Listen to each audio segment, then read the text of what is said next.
昨天去超市买东西，有一个卖布丁塔的，看着还好吃，本来想买，结果太贵了。那今天咱们自己做，45克软化的黄油，倒入60克糖粉或者是白糖，用铲子先给它搅拌均匀，再准备40克全蛋液，先倒一点点，用电动打蛋器给它打匀，一定不要全部加进去了，否则会血油分离。这40克的鸡蛋一共分3次加入，每加入1次都要打匀，直到体积蓬松发白就可以。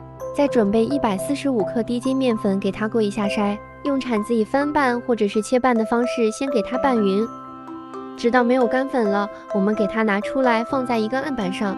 这个面团最好不要用手揉，手揉的话它就会起筋，做出来口感就不好了。我们可以用刮板给它压压，等面团压的比较光滑了，用刮板给它1分为6，每一个大概46到47克左右，给它用手团成一个小圆球，放在一个纸杯里边。因为没有专业的模具，所以就用纸杯代替了。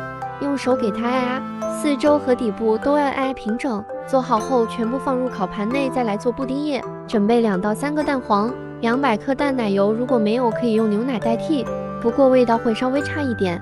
再来38克炼乳，用蛋抽给它全部搅拌均匀。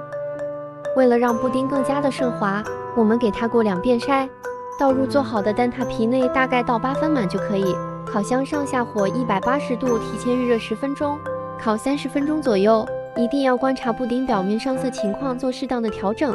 毕竟每家烤箱脾气不一样。烤好后把外边的纸杯给撕掉，可以根据自己的口味加一些蜜豆啊、果酱啊，或者是水果都可以。我们切开一个看看，里边的布丁真的是很细腻，人家卖的那个比我这个小很多，卖13块钱一个。我大概花了20块钱的成本，做了大概有6个大个。这种德式布丁塔真的是好好吃呀！